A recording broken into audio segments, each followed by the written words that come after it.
xulka qaranka 17 sano jirada Soomaaliya ayaa ku guuleystay koobka bariga ee bartamaha qaaradda Afrika Sakafa under 17 kadib guul weyn oo ay ka gaareen xulka qaranka South Sudan.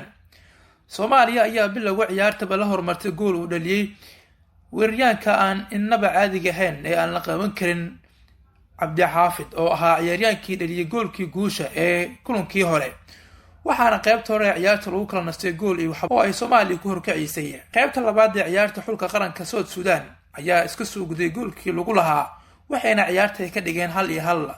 ciyaarta ayaa noqotay mid xiiso badan oo dhinacyadu ay waxa ay ahaayeen kuwa weerar iyo weerar celis ah. dhalinyarada Soomaaliya ayaa waxay ahaayeen hadba kuwa loo carbinayo goosha inay ka go'oneed guusha markaas inay gaaraan. daqiiqado kadib xulka qarankeena Soomaaliya ayaa u suura gashay inay dhaliso goolkii labaad ee ciyaarta waxaana markaas shabaqa ku hubsaday Cabdiraxiin Muxuudiin Daahir oo ah xidiga Soomaaliya ugu ciyaariyay nambarka 9 ama noobaha. isla Cabdiraxiin Muxuudiin Daahir ayaa daqiiqado kadib Soomaaliya u dhaliyay goolkii saddexaad oo ahaa mid si weyn looga soo shaqeeyay.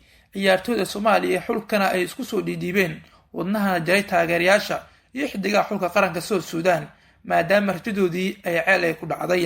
ciyaarta ayaa ugu dambeyntii ku soo dhamaatay 3-1 waxaana sidaas koobka ku qaaday xulka qaranka Soomaaliya taas oo farxad weyn u ah qaranka Soomaaliya oo idil. haddaba guushaasi muhiimka ah ay Soomaaliya maanta ka sooyeen tartanka bariga iyo bartamaha Afrika ee Sakafa under 17 maxay ugu dhigan tahay? madaxda dowladda federaalka ee Soomaaliya ayaa ka hambaliyay oo markaas qoraallo kala duwan ay ugu hambaliyeen guusha weyn ee Soomaaliya ka sooyisay tartanka bariga ee bartamaha qaaradda Afrika. madaxweynaha jamhuuriyadda ayaa ugu hambaliyay xulka da'yarta Soomaaliyeed ee kubadda cagta guusha taariikhi ay u sooyeen qarankooda ayaa tilmaamay dareenka farxadeed iyo qiimaha ay u leedahay shacabka iyo dowladda Soomaaliyeed. madaxweynaha ayaa sheegay in ciyaaryahanada macallimiinta iyo maamulka xulka da'yarta Soomaaliyeed ay tusaale wanaagsan u noqon karaan xirfadda iyo dadaalka ciyaaryahanada Soomaaliyeed taas oo asaas wanaagsan u haboonay xul Soomaaliyeed oo la tartami kara dhigooda gobolka iyo qaaradaba. madaxweynaha ayaana si dhow ula socday ciyaaraha xulka 17 sano jirada ee ku matalayay qarankeena Israa'iilka Afrika ee heer gobol ee bariga iyo bartamaha ayaa dhammaanba shacabka Soomaaliyeed iyo bahda ciyaaraha dalka ugu hambaliyay hanashada koobkan oo dhabaha u xaaraya soo noqoshada wacdarihii heer gobol iyo heer qaaradeedba ee xidigaha Soomaaliya. waxaa kaloo ka mid ah madaxda Soomaaliya ee markaasi ka hadashay madaxweynihii hore ee Soomaaliya Maxamed Cabdullaahi Farmaajo. bartiisa gaarka ee Facebook qoraal soo dhigay madaxweynaha hore Maxamed Cabdullaahi Farmaajo waxa uu markaasi marka ugu horeyso u hambaliyay ciyaartooyda 17 sano jirada ee xulka qarankeena oo guul taariikhi ah ka sooyay tartanka bariga ee bartamaha qaaradda Afrika Sakafa under 17. madaxweynihii hore ee Soomaaliya waxa uu yiri